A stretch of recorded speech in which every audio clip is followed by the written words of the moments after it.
Hola, hola,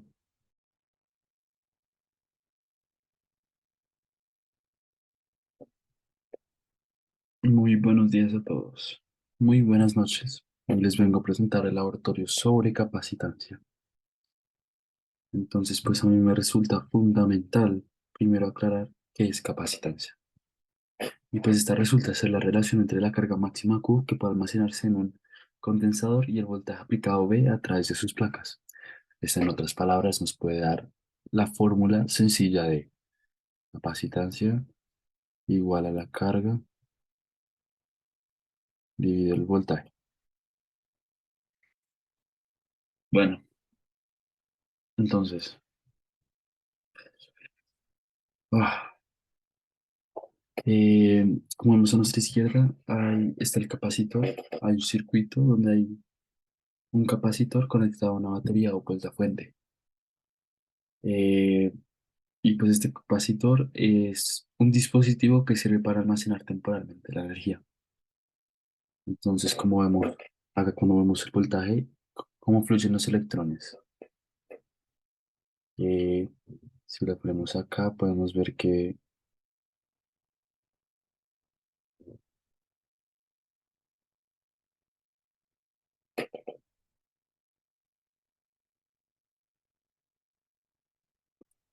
si lo ponemos en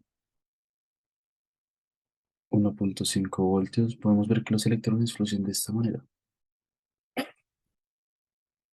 Así y después así. Bueno, entonces ya teniendo esto claro, vamos a ver cómo funcionaría este circuito. Bueno, entonces como la energía pasaría de esta forma, acá podemos ver la relación entre el voltaje, la capacidad total que se mide en faradios, está la carga almacenada en coulombs y la energía almacenada en joules. Acá nos centraremos principalmente en la carga, en la capacitancia y pues el voltaje, que lo mediremos con este dispositivo de acá, que es el voltímetro.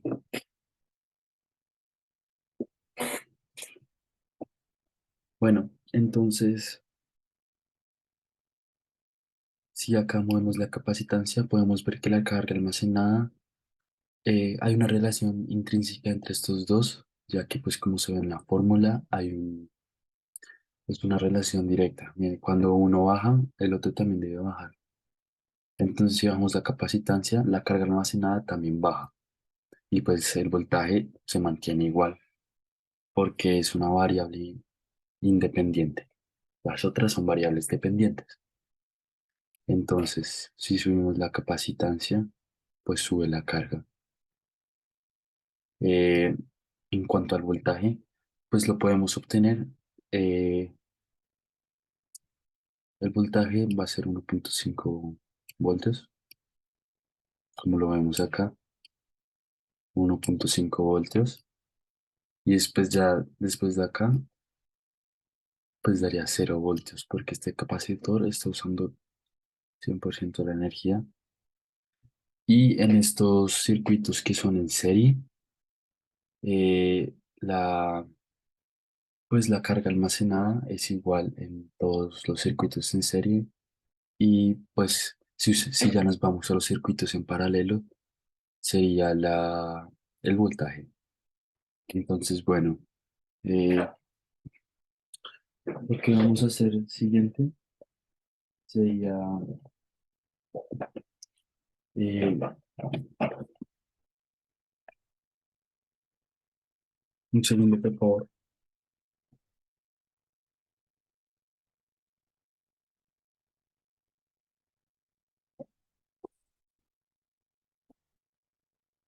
Lo que vamos a hacer es que podemos ya ir a dos circuitos en serie. Entonces, como vemos acá, seguimos aplicando la misma cantidad de voltaje y podemos poner una capacitancia también alta,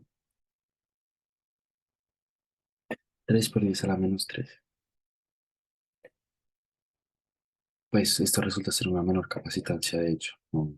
Pero simplemente estamos subiendo el, pues la flecha hacia arriba. Entonces, bueno, en cuanto al voltaje, si ponemos acá el voltaje, nos daría 0,75 voltios. Y acá nos daría también 0,75 voltios, ya que en estos circuitos que son en serie, el voltaje sumado debe ser total al, al voltaje que se da en la fuente. Entonces, si sumamos ambos, nos daría el total de 1,5 voltios, lo cual estaría totalmente en lo correcto. Pues si queremos averiguar la capacitancia, pues acá ya están todos los valores dados, pero lo que tendríamos que hacer es dividir esta carga 0,23 por 10 a la menos 12 dividido el voltaje, que es 0,75, y eso nos daría la capacitancia. Ya, si no es que, entonces, pues ya teniendo esto claro, eh, pues yo creo que podemos hacer uno más complejo, como lo pueden ser dos en serie más uno en paralelo.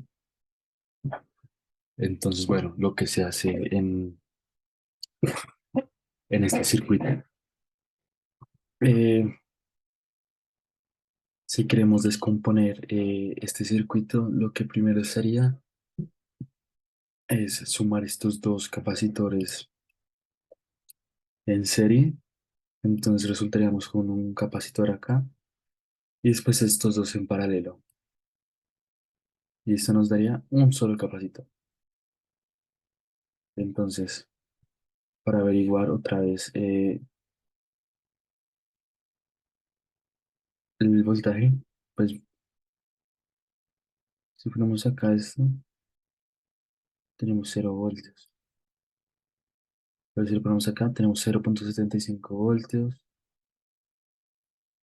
Acá tendríamos 1,5 y acá tendríamos 1,5. Digo 0,75. Bueno, entonces ustedes dirán, pero ¿cómo es posible que acá, en este de acá, haya 1,5 voltios? Bueno, pues resulta ser que si sumamos estos dos,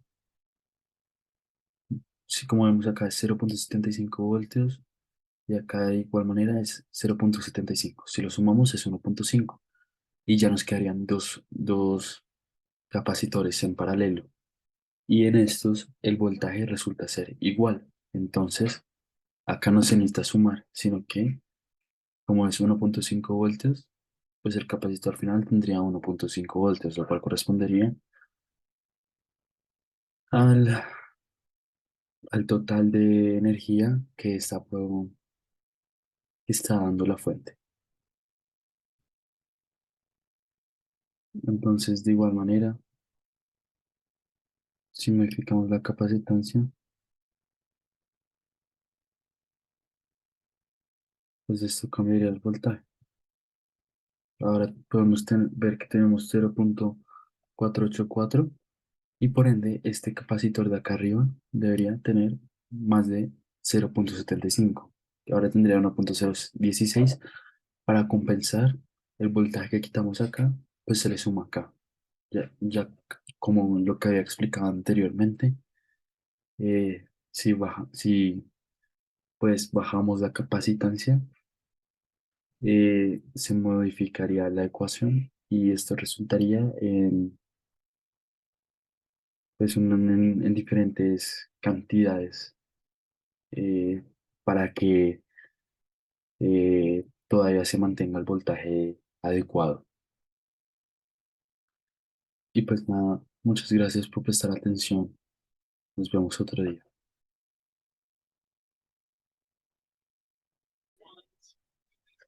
Listo. Ahora para tener una mejor explicación, vamos a ver unos videos. Y vamos a empezar con el siguiente video.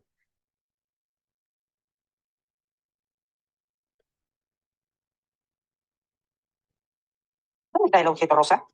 Parece que el rayo proviene en línea recta de atrás del espejo, pero allí no hay nada.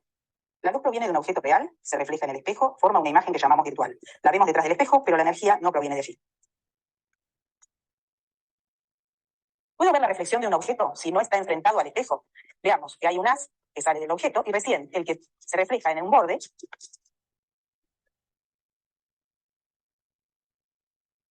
me parece que está la imagen del objeto. Tratamos de ubicar otro palillo del otro lado del espejo de modo que lo veamos alineado con el objeto. Si nos movemos lateralmente, la imagen del espejo y el objeto detrás siguen alineados. Si lo colocamos en otra posición, vemos que la punta del palillo aparece desplazada respecto de la imagen. La imagen del palillo en el espejo está incompleta porque el espejo no alcanza a reflejar su punta. Veamos qué pasa si ponemos dos espejos planos en un determinado ángulo y observamos un objeto. La luz del objeto se refleja en ambos espejos, pero también hay luz que se refleja más de una vez, por lo que obtendremos muchas imágenes. ¿Cuántas? Depende del ángulo que hay entre los dos espejos. Y si tenemos tres espejos, lo que formamos es un calidoscopio.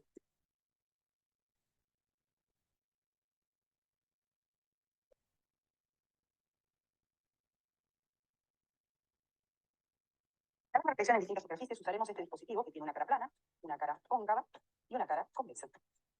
Comencemos con la cara plana. Observamos que siempre el ángulo del haz incidente es igual al ángulo del haz reflejado. Además, un haz de rayos paralelos, el haz de rayos reflejado o cóncavo. Si bien cada rayo sigue cumpliendo la ley de la reflexión, punto que constituye una imagen real. De esta razón, para que la imagen de un objeto puntual sea un punto, debemos grabar que principal, el punto donde se cortan se denomina foco. Obteniendo una entre la y está desplazada. Y vemos que los rayos se cortan en un punto al que llamamos foco de la lente. La zona donde se cortan es más difusa y no todos los pares de rayos se cortan en el mismo punto. En cambio, cuando lo la lente y lo que encontraríamos sería el foco imagen. ¿Qué observamos aquí? Una mariposa en un vaso. Tratemos de sacarla. ¿Pero está o no está? Vemos que la mariposa comienza a desaparecer y el vaso está vacío. Estábamos mirando la imagen real de la mariposa, formada por el espejo cóncavo. En el lugar donde los rayos se cortan, se forma la imagen real y de ella provienen los rayos que llegan a nuestros ojos o a la cámara. Lo importante visual del espejo. Observe. Un espejo cóncavo es convergente, por lo que formará imágenes virtuales o reales de acuerdo al lugar donde ubicamos el objeto. Observemos la imagen de este objeto. Cuando está cerca del espejo, vemos la imagen muy grande y detrás de él. Es además derecha. ¿Qué tipo de imagen es? Es una imagen virtual. A medida que alejamos el objeto, la imagen se va agrandando hasta llegar un momento en que no se distingue. Estamos cerca del foco del espejo. Pasando el foco, la imagen se da vuelta y no solamente cambia de tamaño, sino que además está ubicada delante del espejo. Tenemos ahora una imagen real. De arriba. ¿Por qué no podemos? Abrimos y vemos que el objeto está en el vértice de uno de los espejos. Vemos que en realidad tenemos dos espejos cóncavos de igual radio y la bolita está apoyada en el vértice de uno de ellos. Es una imagen formada por dos espejos cóncavos. ¿Qué tipo de imagen es? ¿Y a qué distancia tienen que estar los espejos entre sí? Si tenemos entonces dos espejos cóncavos de igual radio y que están ubicados entre sí a una distancia igual a la distancia focal, ¿dónde obtenemos la imagen de un objeto que está posicionado? Es decir, supongamos tener un espejo cóncavo, que vamos a llamar 1, resulta la imagen cuando de un medio de mayor índice a otro de menor índice, resulta mente. Una aplicación de la reflexión total es el fenómeno conocido como espejismo, o si no, las aplicaciones con una fibra óptica. En un tubo de acrílico simulando una fibra óptica, se observa que el haz que endesa, inclinado con un ángulo mayor a la reflexión total, no puede salir del tubo hasta que encuentra una fibra óptica consta del núcleo central con alto índice de refracción, rodeada por un material de menor índice de refracción. En su interior, la luz se va reflejando contra las paredes en ángulos muy abiertos, en reflexión total, de tal forma que prácticamente avanza por su centro. De este modo se pueden enviar las señales electromagnéticas sin pérdidas por largas distancias. Las aplicaciones más importantes de las fibras ópticas las encontramos en medicina y telecomunicaciones.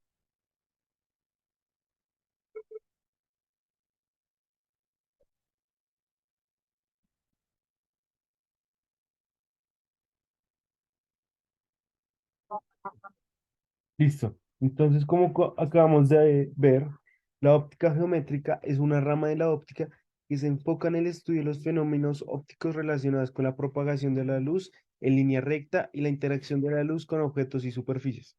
Los principales fenómenos que estudia la óptica geométrica son la reflexión y la refracción, y se basa en la representación geométrica de estos fenómenos y las reglas geométricas simples que rigen su comportamiento. En el video, experiencias de óptica geométrica con espejos, dioptras y lentes, se exploran diferentes experimentos y ejemplos de la óptica geométrica. Algunos de estos experimentos incluyen el lente de aguja. Este experimento utiliza una lente hecha de aguja para enfocar y disminuir el tamaño de la imagen de un objeto.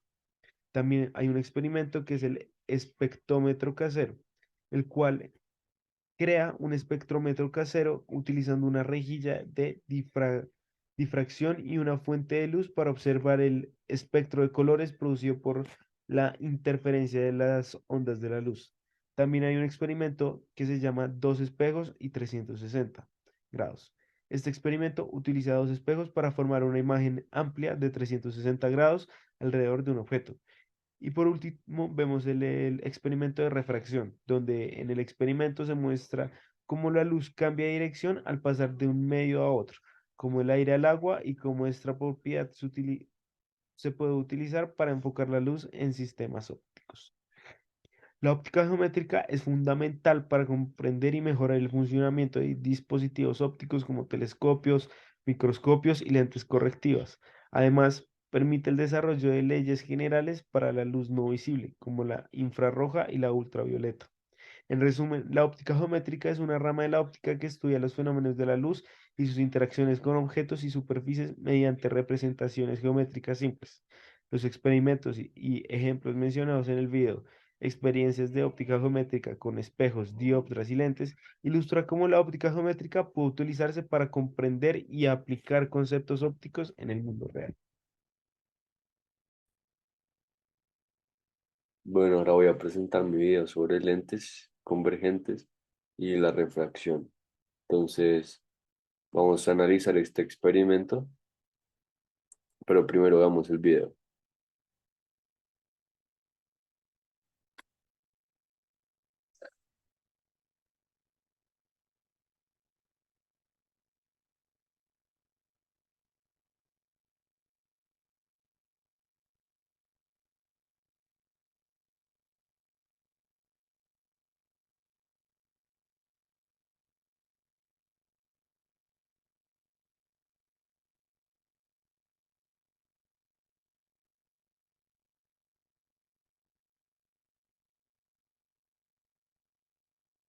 Lo que observamos anteriormente.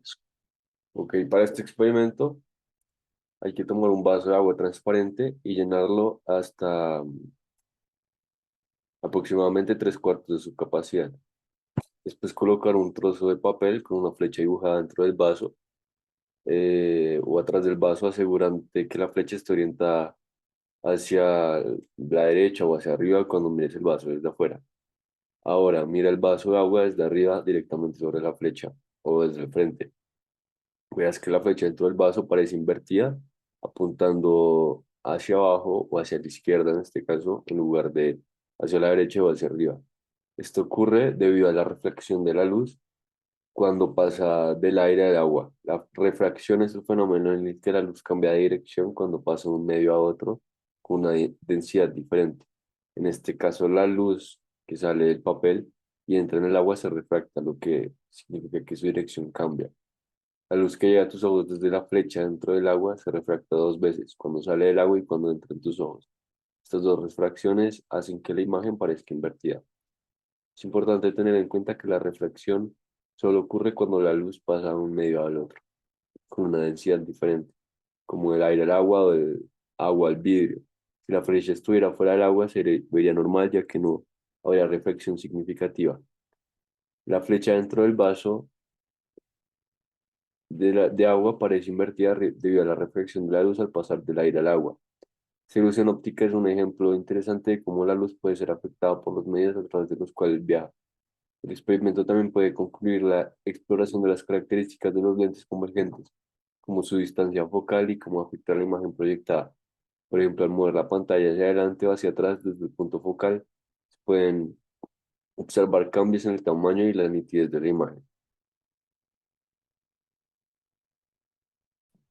Buenas, yo Diego Meléndez estaré presentando el lab virtual en esta ocasión. Nosotros lo decidimos hacer acerca de óptica geométrica y encontré esta herramienta de la plataforma FET de la Universidad de Colorado, donde se muestra la imagen de un lápiz. Pues primero que todo se muestra la opción de ser un lente convexo o, si vemos acá nos podemos dar las etiquetas, un lente cóncavo para la reflexión de la luz y la refracción de esta misma. Primero vamos a ver el convexo. Acá vemos el objeto, la imagen real y pues el lente. Primero lo que podemos ver es cómo se voltea la imagen real del objeto y cómo los rayos salen, los tres rayos de luz, que en este caso son los marginales, y salen de una punta del lápiz, llegan a la otra punta del lápiz. Ahora bien, acá se puede cambiar rayos marginales, rayos principales, varios, que vendrían siendo todos los rayos que, digamos, se pueden emitir desde el mismo punto del objeto. Primero vamos a hacerlo con varios. Se puede cambiar el radio de la curvatura. Lo que vemos acá es el radio del lente convexo y cómo esto altera el tamaño de la imagen real. Por ejemplo, vemos acá a mayor radio, más grande y más distante la imagen real. Vamos a dejar en un punto medio. El índice de refracción también es algo curioso, ya que cuando está en menor medida, en este caso, con el lente convexo, digo, cuando está en mayor medida, la imagen real se acerca al lente de alguna forma y se hace mucho, mucho más pequeña. Cambio, cuando el índice de refracción es menor, la imagen real se agranda y se aleja del lente y del objeto. Volvamos a dejar ahí en la mitad. Y con el diámetro del lente, pues lo que podemos ver, vamos a hacerlo con los rayos principales. Mejor, listo, para que sea más claro. El diámetro, pues en este caso del lente, la verdad no está afectando nada en tanto a la imagen real. Ah, bueno, no. Si nos fijamos, está alterando la claridad con la que se puede ver la imagen real. A menor diámetro se ve como se desvanece y a mayor diámetro se ve mucho más clara la imagen. Ahora vamos a pasar a explicar la, la percepción de la luz dependiendo de un lente cóncavo. Esto significa que al tener una forma curvada, refleja, por así decirlo, el objeto, volviéndolo pues la imagen virtual. Acá se puede cambiar el radio de la curvatura, como vemos. Como eso tiene una curvatura, que es este lado angosto de acá, eso se puede cambiar. A mayor radio de curvatura, más cercana, más grande la imagen virtual, como eso es una rotación. Vemos ahí, si nos fijamos, vemos que esto está rotando de cierta forma, como si estuviera rotando en un tercer eje. El índice de refracción, acá entre menor sea, más claro y más cercano al objeto viene siendo. Y entre mayor sea, más distante y más pequeño se ve, con una reflexión muy diferente, un ángulo mucho mayor al que viene siendo cuando hay un índice de refracción bajo. Eso es lo principal que podemos ver. En tanto al diámetro, en esta ocasión sí no cambia absolutamente nada, que sea grande o se achique el lente cóncavo. Ahora pasaremos a ver el caso de un espejo. Mucho más curioso. Esto vendría siendo la parte, pues, de la imagen. La parte de la imagen real es lo que uno estaría viendo frente a frente en el espejo. Primero tenemos tres tipos que podemos demostrar. El espejo cóncavo, radio de curvatura, aumenta el radio de la curvatura, más distante la imagen real y más grande. Disminuye el radio de curvatura, más pequeño y más cercano. Dejémoslo por ahí. El diámetro crece, la imagen se hace más visible, el diámetro disminuye, la imagen se hace menos visible. Esos son los marginales, me gustan más los principales. Listo. Acá está convexo. Vamos a poner los marginales para este ejemplo. Ahí podemos ver y podemos más o menos jugar con los radios. Menor el radio de curvatura, más grande con los radios no, sino con los ángulos. Menor el radio, más grandes ángulos. Mayor el radio, ángulos más pequeños. En tanto al reflejo de la luz. Diámetro crece, aumenta el ángulo. Diámetro disminuye el ángulo, directamente proporcionales. Y en un espejo plano, normal, sería lo que estaríamos viendo en cualquier espejo, podemos aumentar el diámetro o disminuirlo. Entonces, ¿qué pasa? A medida que aumentemos el diámetro, crecen los ángulos que podemos ver ahí. A medida que se disminuye el diámetro, pues vemos que también disminuye la medida de los ángulos. El objeto, ahora bien, también se puede mover, nos da esa opción. Entre más se mueve el objeto para un lado, más se mueve la imagen virtual para el otro. Vemos que están de frente, lo más cercano posible. Lo podemos ver con el convexo, más cerca, más lejos y más pequeño la imagen virtual. Y el lente cóncavo, más cerca, más grande la imagen virtual, más lejos, mucho más pequeña y vemos un fenómeno de reflejar la luz muy diferente. Lo mismo ahora finalmente con el lente, se puede subir, bajar la imagen virtual, acercar, mucho más grande, alejar, mucho más pequeña la imagen. Y con el lente convexo, lo mismo. Acercamos, mucho más grande, mucho más distante. Alejamos, mucho más pequeño, ángulos mucho menores en tanto a la reflexión de este lente. Y por ahora ese fue el laboratorio virtual con el que queremos demostrarles estos fenómenos de la luz sobre este experimento y este tema que decidimos trabajar el día de hoy.